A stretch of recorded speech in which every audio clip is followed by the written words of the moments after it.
You know, I always thought that, some of the mech names just don't fit the mech. You got something like the Grasshopper, which is a big mech, but it's named after bugs, and bugs are like small.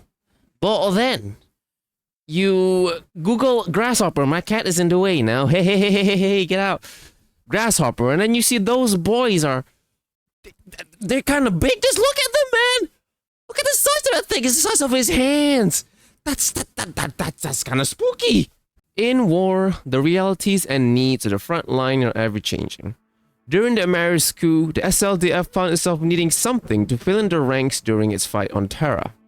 They needed something to counter and hunt isolated guerrilla forces still scattered about, possibly on their own.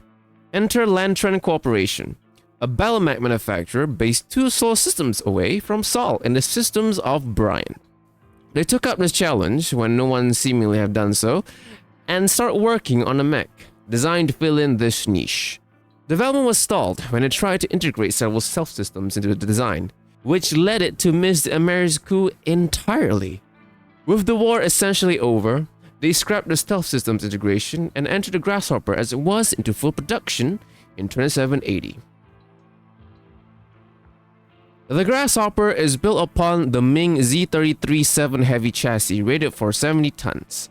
It is powered by a Vox 280 engine, giving it a maximum speed of 64 km per hour.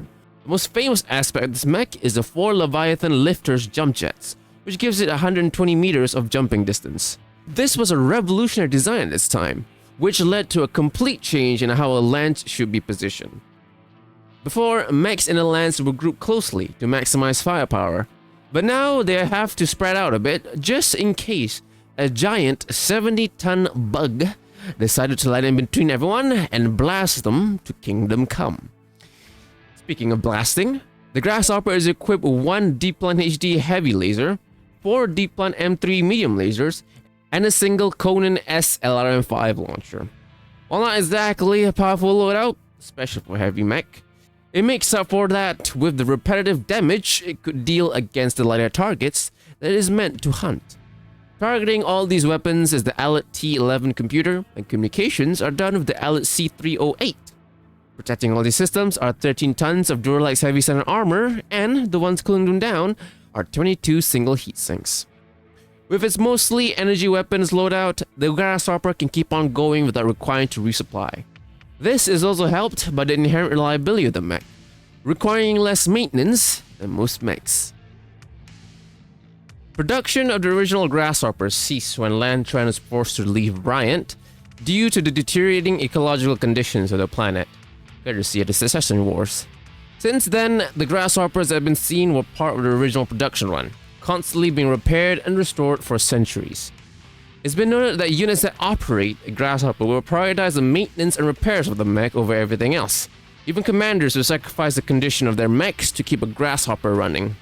Now, the following variants aren't exactly production runs, they're more of a refit kit that were created by other companies to modify the existing 5Hs. The first one is a 5N. This one is a simple weapon swap of the LRM-5 and large laser for a PPC and another medium laser. Then you have the 5J, yet another simple weapon swap. The D-Plan large laser was swapped out for a Diverse Optics ER-Sun beam model. The LRM was changed into a Streak SRM-2 launcher, and 2 of the medium lasers was swapped out for a Surefire 44-4 AMS system. The Draconis Combine modified some of the H's into the HH. 2 H's, one of them is a small H. Weird name, I know. For use by the Berserker Lances during the latest Secession Wars. This Combine variant removes the LRM, a heatsink, and a medium laser to bring in a hatchet. They also later modified some of their 5Js into the C model. The C model simply removes some of the Streak ammo for a C3 Slave. As I mentioned just now, many of the surviving Grasshopper units were from the original production run, such as Red by Night, a Grasshopper owned by Free World League pilot Force Commander Thomas Henton. He maintained his mech using parts that he stole during the same operation that led to the production of Grasshopper ending. Thomas is long gone now, but Red by Night continues his service, piloted by his descendants. It was only later, around 3064, when production of the Grasshopper restarted, the new 6 Series model by Battletech Industries, a company based in the Draconis Combine. The 6K was completely built from scratch with a new endo steel chassis and 17 double heat sinks. All that is to cool down the 5 medium pulses, Streak SRM-4 with the missile store in case, and an ER large. The 6K also comes with a C3 slave system. It didn't take long for them to move on to a new generation, as only 4 years later, the 7 series began production. The 7K is a weapon swap with the 6K intended to make it even less reliant on supplies. A single heatsink had to be removed to fit in the new weapons. 2 ER PPCs, 2 snub PPCs, and an ER medium, and a Guardian ECM suite. Major Aaron Pollier used one capture prototype during the Word of Blade invasion of New Avalon in 3071. Named Gravedigger, his 7K was modified to carry triple strength Mimir and 2 medium pulses. 2 heatsinks, the C3 Civ computer, and the ER medium had to be removed. The Lyran soon joined in the production of new Grasshoppers. Arc Royale Mechworks began development on its own Grasshopper in 3075. The 7X prototype is similar to the existing 6 series model, with an Arc Royale Z33-8 endo steel chassis, but the engine is swapped out for a lighter model, the Vox 280 Light, and the cockpit was moved to the torso to improve pilot survivability. It comes with 13 double heatsinks, 14 tons of Duralex heavy standard armor, and new Leviathan enhanced lifters, improved jump jets. Its weapons loadout is very light compared to other variants, with only 2 bombast lasers, a medium pulse, and a Bloodhound probe. Targeting these weapons is the Type 6 Bloodhound computer, and communications are done with the K9C. Field testing showed that this new loadout was completely inadequate, with the 2 pilots rarely turning up the power setting of the bombasses, resulting in them dealing less damage, which led to their deaths as they could not destroy Billikis' forces quickly enough before getting swarmed. Learning from this, Arc Royale revised its model based on this data before entering for production. The 7P removed half a ton of armor to fit in more proven weapon systems. 2 Maxwell Expulsion large X pulses were installed in the arms, along with 2 Ramtech 1500Z ER mediums. Another ER medium replaced the previous pulse in the head. While it did not say specifically which parts they were, some parts of the 7P are proprietary, which makes sourcing them a bit of a hassle. Battletech continued its Grasshopper program, and in 3091, they released the latest 8K model.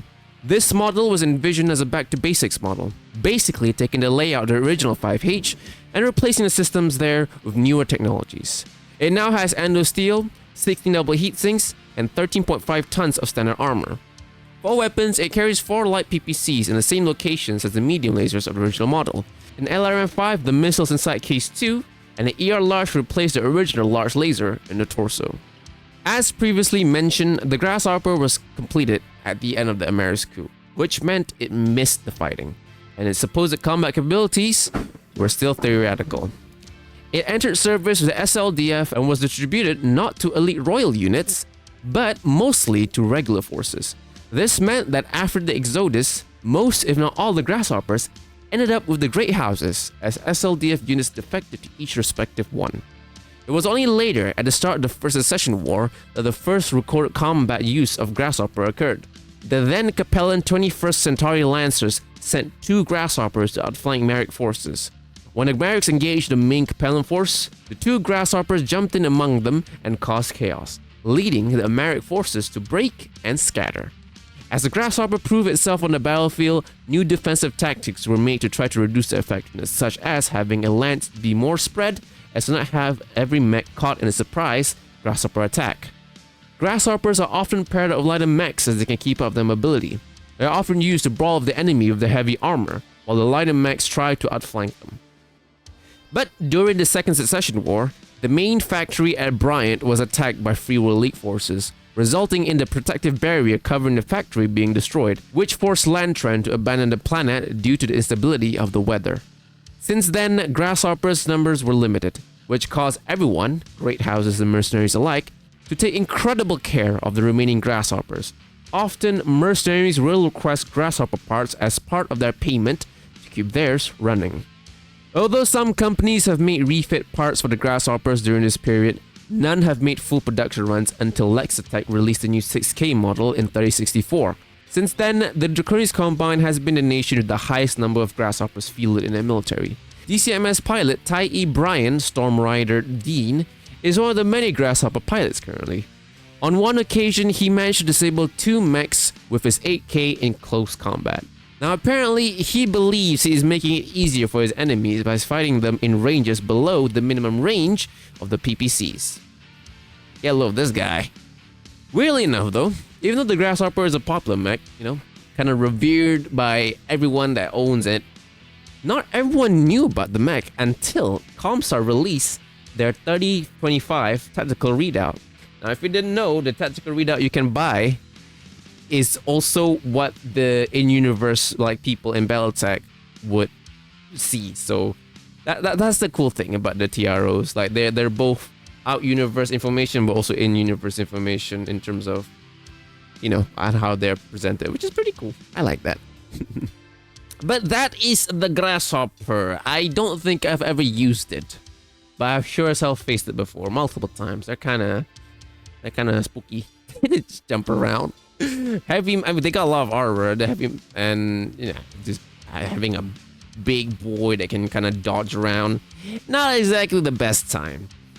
I'm surprised the Capellans haven't made an 5L or something, because based on the original design, supposedly they wanted to put in stealth systems on the mech, but they didn't do that. But the Capellans, they didn't. I mean, I guess they reinvented stealth armor. I guess they rediscovered stealth armor. I'm surprised they haven't used that to kind of fulfill or complete the original design of the Grasshopper by putting stealth armor on that thing. I think that's a missed opportunity. Maybe they could do that in the future. Who knows? 5L. When you see an L in the code name or whatever it's called, designation, it's usually Capellan, and it's usually a stealth suit. Or stealth mech. I guess I'm mixing this up with Gundam now. But that's been that. That's another bug in the streak. There's still plenty left. I don't think I've done the WAPs yet. I found out about the Mantis recently, which surprisingly is a light mech, not a big mech, considering Mantises are pretty big, they're very big. I got jump scared by one 2 days ago. Was it yesterday? One of those 2 days. I didn't see it, just standing right there. Somehow, somewhere, I didn't see a green thing just right there, standing on the gate, I guess, until I saw it move its head towards me, and I got spooked. Yo, that thing is huge. They can hurt people, can't they? They got claws, right? They're kind of spooky. But yeah, the Mantis in Battletech is not a assault or anything. It's a light, which I guess fits with the fact that it's a bug mech, but still, it's a light. I think it's the heaviest light. It's 30. What's that? Wait, hold on. The heaviest light is 30. Is it 35? Oh no, it's 30 tons, right? I don't remember my tonnage, but yeah, that's that. Again, I haven't done the WAPs. That's also the Antlion, Scorpion. I can only count 4. There's no way there's only 4 left. I think there's plenty more. But if there's only 4 left, the streak's coming to an end. Oh no, the sub-series of the bug mechs are coming to an end. I think there's still more. I've just forgotten. But I think I'll do the WAPs next time around, because somehow, someway, I haven't done that one. I've done the Stinger. I haven't done the WAPs yet, which is weirdly enough weird, because I feel like the WAPs is probably the most common mech out there. One of the more common ones, at least. But yeah, I think we'll do the WAPs next time around. But that is this week's briefing, pilots. Thanks for joining. If you enjoyed this briefing and got a sudden urge to be a patriotic Jovian, please do join the Jupiter fleet by clicking the sub button. You'll get a mech that's not bare boned. Trust me, I've been piloting that mech for a while and I'm still alive. All right, we'll attack Earth one day. We'll be attacking Earth with the mech you're piloting, and it's better than what they have. Yeah. Yes, you can join the fleet by clicking the sub button. Be a patriot, please. A patriot. Join the fleet. But if you're not as patriotic, which I'm not judging, I'm just pointing it out that you're not as patriotic, okay? You can just click the like button, right? And then that will spread the algorithm BS, and then more people will click on this, and then more people will join the fleet, which will be at the cost of your non-patriotism. I'm not judging. I'm just pointing out you're not as patriotic as some people, man. I'm just saying. Right? Some Jovians are more patriotic than others. That's not a criticism. I'm not but yeah. But anyway, other than that, we have the Hall of Fame, the Hall of the Fallen, my Discord channel. Yes, the cemetery known as my Discord channel. That's where we honor the fallen members, the fallen pilots of the Jupiter fleet with our silence. You can join in the silence. We're like 70 people strong over there, and we're all very silent over there. Streaming. I stream my gaming, my trading sessions on here and also on Twitch. If you go on Twitch, you can play sounds which may annoy me or, yes, can amplify a moment with comedy. I don't know, man. Funnies. The funnies. Glory to the Jupiter colony, glory to the fleet, and glory to the heroes, the pilots of the fleet. Until next time, pilots, take care, keep up the good fight, fight the Earth Federation, no, what? No, the Earth people, the Earth forces, Earthnoids, fight them, kill them, don't let them live, extinct them. Take care, fight them, but as you're fighting them, as per usual, don't die.